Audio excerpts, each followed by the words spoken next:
अस्सलामुअलैकुम women expertise YouTube channel की जानिब से खुशामदीद।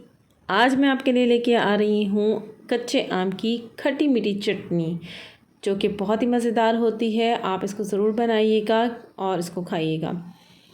ये तरकीब से तकरीबन आप 6 महीने तक तो आराम से इसको रख सकते हैं बाहर, फ्रिज में ज़रूरत नहीं रखने की।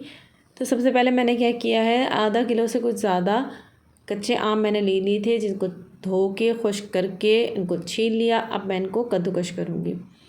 तो मैंने इनको कद्दूकश कर लिया है। कद्दूकश करके ये आधा किलो का ये कद्दूकश कैरियाँ हैं और इसमें हमने डालना है आधा किलो ही चीनी।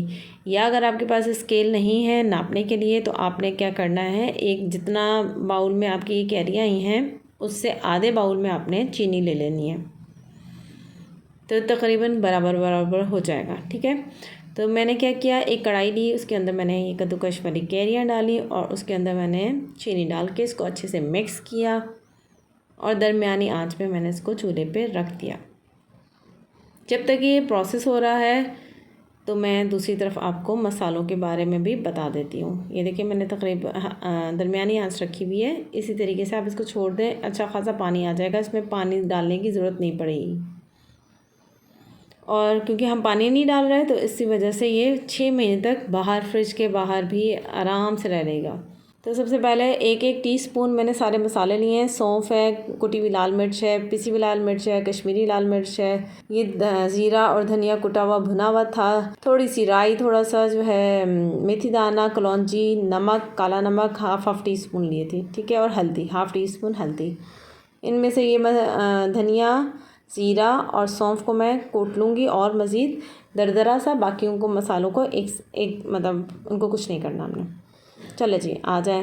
दूसरी तरफ यहाँ पे देखें चीनी बिल्कुल मेल्ट हो गई है और देखिए अच्छा खासा ऐसे लग रहा है जैसे ना पानी डाला हुआ है मैंने इसमें, जबकि इसमें एक कतरा भी पानी का नहीं है।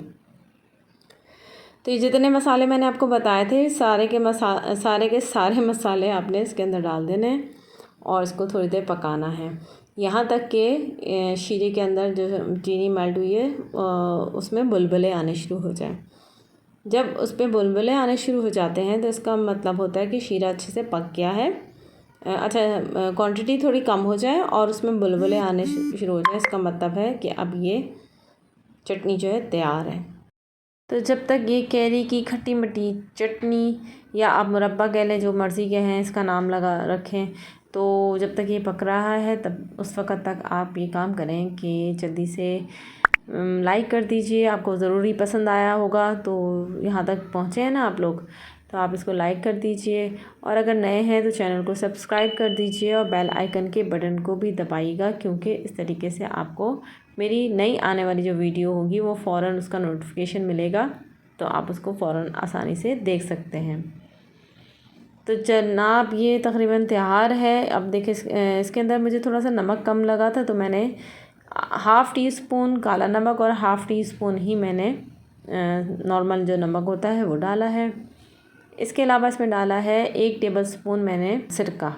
ठीक है, सिरके से ये होगा कि आप इसको लंबे अरसे तक महफूज रख सकते हैं। थोड़ी बहुत अव्वल तो सिरका नहीं भी है तो भी आप इसको कर सकते हैं, लेकिन इस तरीके से चीनी में क्रिस्टल नहीं बनेंगे। तो एक वजह तो ये भी सिरके की डालने की, और थोड़ा ये भी प्रिजर्वेटिव में शामिल है, इस वजह से सिरका इसमें डाला है। तो जनाब ये हमारी खट्टी मीठी चटनी जो है वो तैयार हो गई है। इसको ठंडा होने के लिए रखेंगे और फिर उसके बाद मैं इसको डिश आउट करूँगी और आपको दिखाऊँगी। जनाब ये मुकम्मल तैयार है। मैंने इसको बॉटल में भर लिया, कुछ बाकी है तो उसको मैंने डाल दिया है एक बाउल में, जो कि मैं फ़ौरी तौर पे खाऊंगी। हमने बनाए थे चावल और उनके साथ इसको खाया। आप इसको रोटी, पराठे के साथ, ब्रेड एंड गार्लिक ब्रेड, जो आप पसंद करें उसके साथ खाएं, बनाएं और उसके साथ फिर खाएं। और फिर जिस तरीके से मुझे कद्दूकश अचार का और इंस्टेंट अचार का आप लोगों ने रिस्पांस दिया, मैं उम्मीद रखूँगी कि इस रेसिपी को भी ज़रूर आप आजमाइएगा और मुझे फ़ेसबुक पर या मेरे इंस्टाग्राम के अकाउंट पे आप मुझे तस्वीर के साथ मुझे बता सकते हैं कि आपकी ये तरकीब कैसी बनी। तो अगली इसी तरीके से आम के सीज़न है तो आम ही से मतलब मैं अगली वीडियो भी डालूँगी इंशाल्लाह, तो मज़ेदार सी।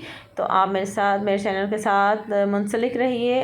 अगली वीडियो तक मुझे इजाज़त दीजिए। अपना बहुत ख्याल रखिएगा। अल्लाह हाफ़िज़।